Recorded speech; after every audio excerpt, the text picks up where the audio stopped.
Primeiro Jornal, Tirol FM, com as primeiras informações do dia.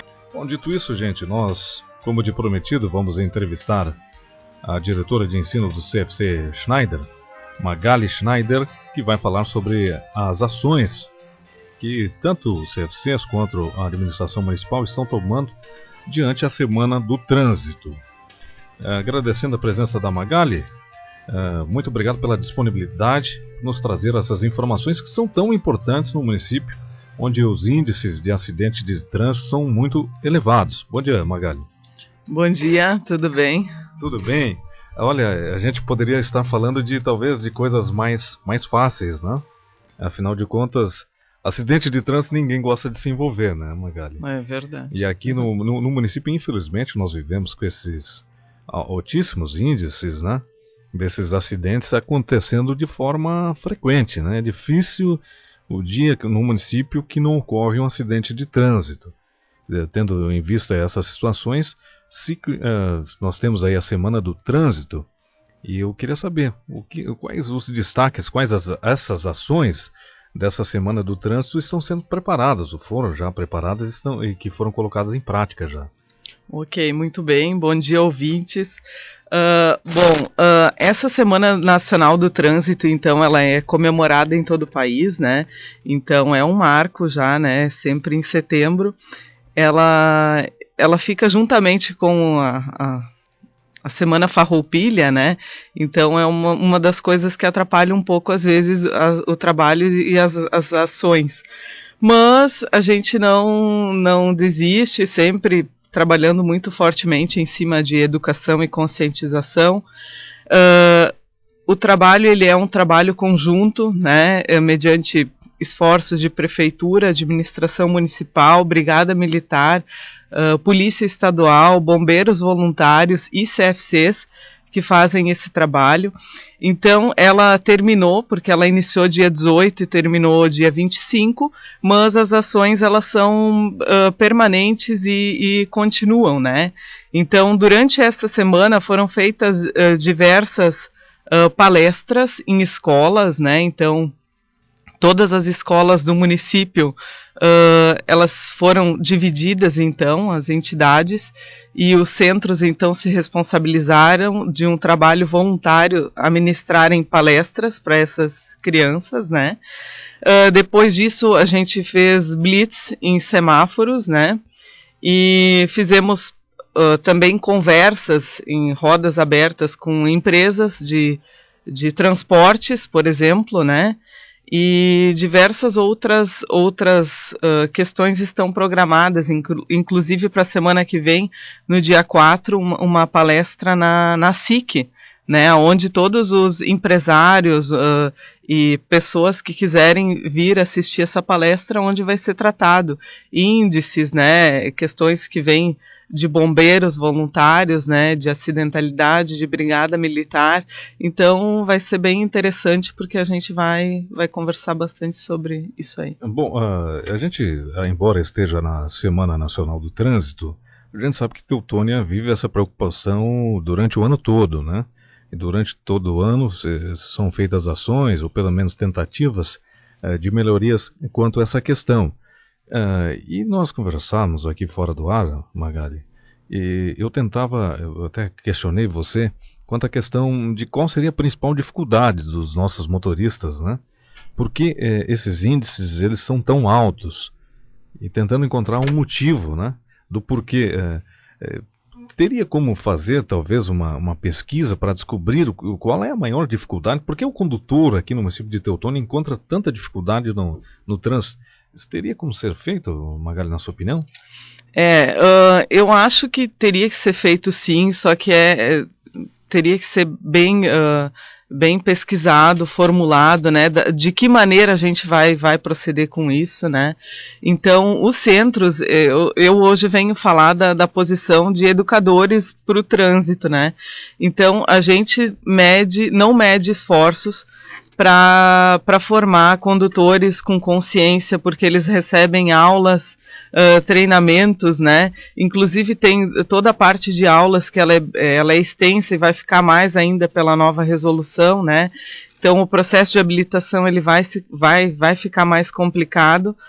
Só que o que a gente percebe? O condutor sai do centro habilitado e é uma questão que ele tem que carregar valores, né? Então, quando ele está na rua, não tem como a gente mais fazer esse controle sobre ele. Ele já está habilitado, então é questão de consciência mesmo, né? Então, acredito que haveria sim a possibilidade de fazer um estudo, mas teria que ser um estudo grande, né? Que envolveria administração municipal, né? De como competentes, fiscalizadores, né? Porque a gente dá muito esse apoio para a prefeitura, né, para a administração na parte de conscientização, né? Mas é um trabalho com certeza que deve ser muito mais amplo, muito mais reforçado, né? Imagino eu que pelo fato de ser um CFC, vocês têm contato direto com aquela pessoa que está pretendendo tirar a sua habilitação, a sua primeira habilitação ou renovação, ou talvez adicionar uma categoria diferente, e essas pessoas, com um contato direto com o professor, devem falar alguma coisa em relação ao trânsito. Quais seriam as principais reclamações, se é que vocês têm acesso a essas informações dos professores, quando as pessoas falam do trânsito do município de Teutônia? Quais seriam as principais críticas, talvez, desses novos condutores?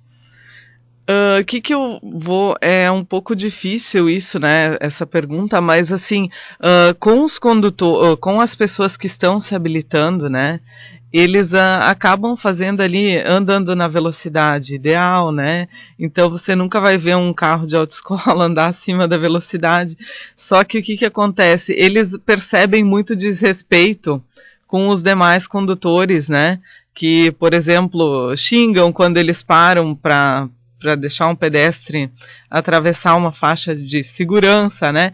Então é a questão do desrespeito mesmo, né, dos condutores. Sabem que a gente está ensinando a lei, é o nosso dever ensinar o certo, né? Mas daí eles já sofrem isso durante as aulas, né? Então o que acontece depois? A gente perde o contato com esse aluno e ele é um novo motorista nas vias se juntando aos demais. Então, quando ele percebe que somente ele está fazendo o correto e os demais, às vezes, estão infringindo a lei, ele acaba naturalmente fazendo errado também, né? Então, é uma coisa, eu vejo que é um pouco disso aí, é a questão da consciência do nosso povo teutoniense, né? Submetido ao estresse, esse condutor, ele deve acabar, aí sim, cometendo esses atos de infração, como você bem destacou. O fato de ver os outros fazendo, você se coloca no direito de fazer também, né? Você vê o outro cometendo um ato infratório e esse ato de infração não sendo punido, você acaba pensando, se o meu vizinho tira vantagem numa situação e tem benefícios, eu vou cometer o mesmo ato, porque eu também irei usufruir desses benefícios, uma vez que não terei punição alguma. Agora, voltando à semana do trânsito, como é que é a abordagem dessas pessoas? Como é que as pessoas, na verdade, recebem esses materiais que são produzidos por vocês? Por exemplo, você disse que faz blitz em sinaleira. A gente sabe da pressa hoje em dia que as pessoas têm. Eles recebem de uma maneira positiva esse material? Ou existe até uma certa resistência ainda, se falando do trânsito? Sinceramente, às vezes causam uma questão de frustração, porque a gente percebe que nem todo mundo está enganjado, às vezes, nisso aí. Então, no começo, quando a gente fez esse trabalho, as pessoas no começo não queriam receber, porque era mais um panfleto, e daí já pensavam que era talvez um pedágio, ou era uma parada assim, né? Então, mas a grande maioria recebe de boa, assim, né? E eu acho que acredita nesse trabalho e confia. Eu acho que a gente faz a nossa parte de prevenir, né, de tentar alguma coisa. Mas lógico que é algo muito maior que às vezes foge somente do nosso alcance. Isso vai necessitar de mais fiscalização. Acredito que hoje a Brigada ela faz um trabalho bem bom, bem interessante, mas a gente tem que considerar que o efetivo também é pequeno, né? É muito pequeno. É muito pequeno para considerar tantos veículos circulando, né? E eles avaliarem tantas infrações, desde uma pessoa que utiliza uma vaga que é de uma pessoa de necessidade especial que ele não poderia estar utilizando. É questão de consciência mesmo da pessoa não utilizar, mas daí entraria a fiscalização, né? Pois é, eu confesso aqui que eu não tenho a legislação em mãos, mas Teutônia seria interessante ter um órgão de trânsito, né? Aqueles tradicionais agentes de trânsito. Acredito que não seja possível, pelo que primeiro me entenda, seria necessário 50 mil habitantes para a formação desse departamento de trânsito ou guarda municipal, para que pudesse fazer esse tipo de fiscalização. A gente sabe, como você destacou, e de uma maneira muito forte, que a Brigada Militar, ela sofre sim com falta de efetivo, e aí claro que a gente cobra a fiscalização e cai primeiramente pela Brigada Militar, porque ela é o único órgão de fiscalização hoje no município. Verdade. Só que nós não estamos aqui condenando nossos policiais militares, nossos brigadianos. Afinal de contas, você imagina 4 ou 5 brigadianos para fazer um plantão, atendendo todas as ocorrências do município, atendendo acidente de trânsito, que tira o policial militar aí 2, 3 horas do trabalho. Então realmente não existe a mínima condição da Brigada Militar fazer esse tipo de fiscalização, embora muita gente possa ficar chateado ou de certa forma querendo cobrar da Polícia Militar atitudes mais drásticas envolvendo o trânsito. Não é possível, infelizmente não tem essa condição. Pelo fato da falta de efetivo, pela falta o município de Teutônia, ele é muito grande já, pelo efetivo de policiais militares. Agora, as ações que estão sendo colocadas, quando se fala com as crianças, qual o sentimento que você tem? Assim, elas recebem melhor do que os adultos, elas prestam mais atenção, elas de repente falam com vocês que chegaram em casa e disseram para o pai, para a mãe, olha, tem que cuidar isso, aquilo, porque o pessoal esteve lá conversando com a gente. Como é que é essa relação com os jovens? Trabalhar com crianças assim chega a emocionar a gente, porque a criança é hoje vai ser o nosso futuro condutor. Então, a gente procura investir bastante nisso também, né? Porque eu acredito que essas pequenas sementes que a gente planta hoje, se elas forem bem regadas e continuamente falando sobre isso, não apenas na semana, mas assim, entrar com uma matéria de introdução, por exemplo, né? Como se tem tantas outras matérias no currículo, fazer-se entrar uma matéria de trânsito, eu acredito que no futuro essa pessoa já cresça com uma consciência diferente, né? De um respeito mútuo no trânsito, que o trânsito não se faz individualmente, se faz coletivamente, né? Então, trabalhar com eles é magnífico. Eles trazem exemplos, e muitos exemplos errados, né? Porque o meu pai entregam a mãe, né? E eu acredito que eles vão para casa e cobram isso dos seus pais, né? Então é muito interessante trabalhar com eles, porque por mais que a gente às vezes, a criança não está entendendo, né? Eles entendem o que se passa, porque a gente adota uma linguagem diferente com eles, né? É muito interessante. É verdade. Eu tenho um exemplo pessoal comigo, né? Que toda vez que eu entro no meu veículo, o Pedrinho, né, 7 aninhos, 6 aninhos, me chama a atenção para o cinto de segurança. E me chama a atenção também quando eu paro no semáforo, né? Eu não posso passar, por ordem dele, no sinal vermelho. Então, já é um possível condutor que vá pensar de uma maneira muito mais consciente a questão do trânsito, e colocando isso na cabeça das crianças. E eu, de certa forma, até me sinto constrangido algumas vezes, né? Porque você entra com pressa, às vezes quer sair com pressa, e antes de ligar o carro, ele já me chama a atenção para o cinto de segurança. E o que parece, à primeira vista, porque fazer esse tipo de trabalho com crianças não resulta em nada. Muito pelo contrário. Elas vão conscientizar os pais e vão cobrar duramente seus pais, né? É um trabalho que beneficia ao longo do período, e talvez essas crianças, quando vão aí tentar a sua primeira habilitação, já chegarão de uma certa forma um pouco mais conscientes. Óbvio que não terão acesso às leis de trânsito, né? Mas que chegarão de uma maneira mais aberta para ouvir essas informações. Talvez esse trabalho seja colhido os frutos mais para frente, né? Com certeza. E a questão de fazer essa introdução, né? Se fosse visto isso como uma matéria, né, escolar, eu acho que é muito interessante, porque a lei já prevê isso, né? Só que depende de estados colocarem isso em prática, né? Então, o que acontece? Caso um dia a criança, desde de pequena, ela já recebe essas informações, ela não precisa passar hoje quando ela vai se habilitar, né? Futuramente está se prevendo isso na mudança da lei, ela não vai precisar passar por curso teórico de trânsito, porque ela já teria essa bagagem, né? Então, isso seria uma questão que talvez no futuro cairia fora, né? Mas como hoje não se tem isso na habilitação, o aluno ele parte para essa parte teórica, onde tudo isso é visto, né? Questão de como se portar, né, em situações de risco, né? Então, o que nos deixa muito triste é que a gente ensina toda essa parte, a gente passa toda essa parte, a gente faz o trabalho, a gente faz a nossa parte, e daí o aluno é habilitado, ele vai para a rua, ele provoca acidente e perde a vida, né? Inclusive, no início da Semana Nacional do Trânsito, né, que foi dia 18, junto da abertura, a gente teve um acidente gravíssimo no município que resultou a morte de um condutor, né?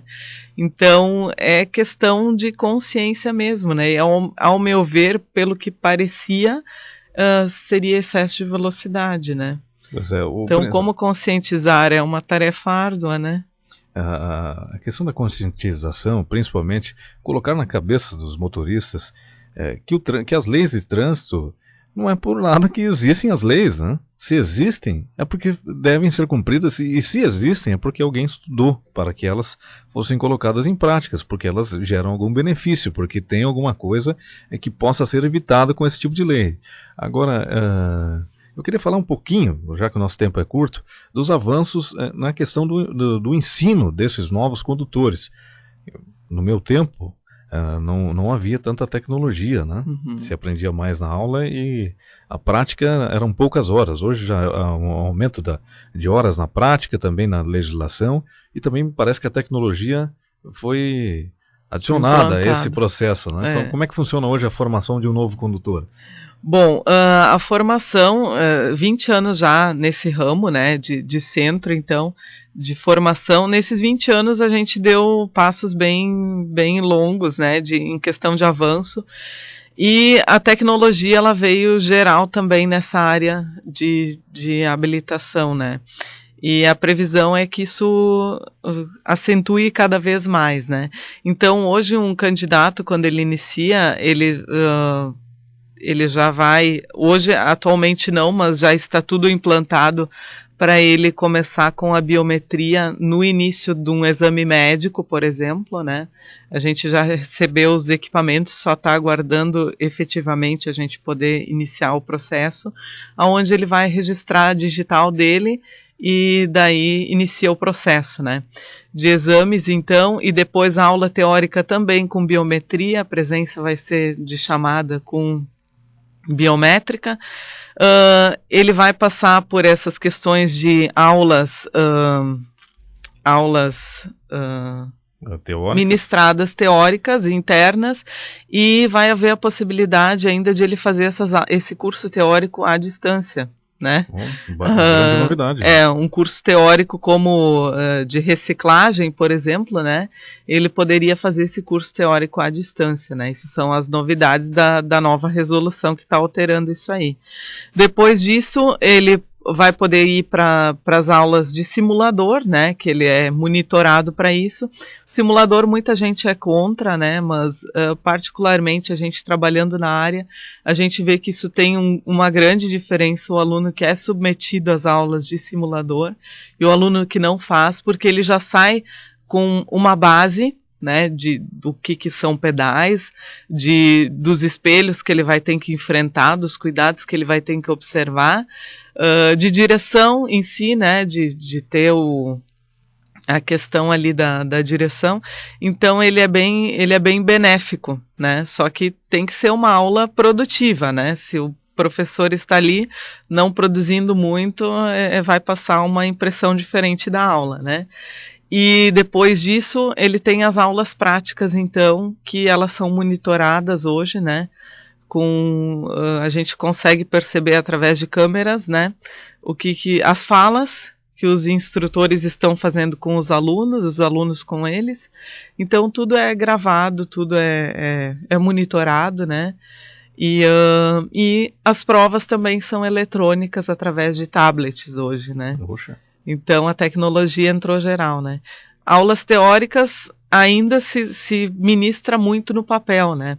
Mas cada vez mais a gente está sendo treinado para utilizar a tecnologia para passar o ensino para esses alunos através de celulares, de tablets, né? De fazer os alunos utilizarem esses meios. A tecnologia ela vai avançando muito, certamente no futuro muito próximo nós teremos talvez um portal, hoje como as faculdades à distância, né, já tem, onde os alunos estudam online e fazem as provas, as atividades online, provavelmente nós estaremos caminhando também nesse futuro muito próximo aos CFCs, né, para que esse aluno possa fazer os estudos na internet, com todo o material disponível, tudo que precisa acessar, e a gente já vê uns avanços muito grandes na tecnologia. O simulador, eu sou a favor também, porque eu acho, você colocar uma pessoa que nunca dirigiu, imagina para um professor, né?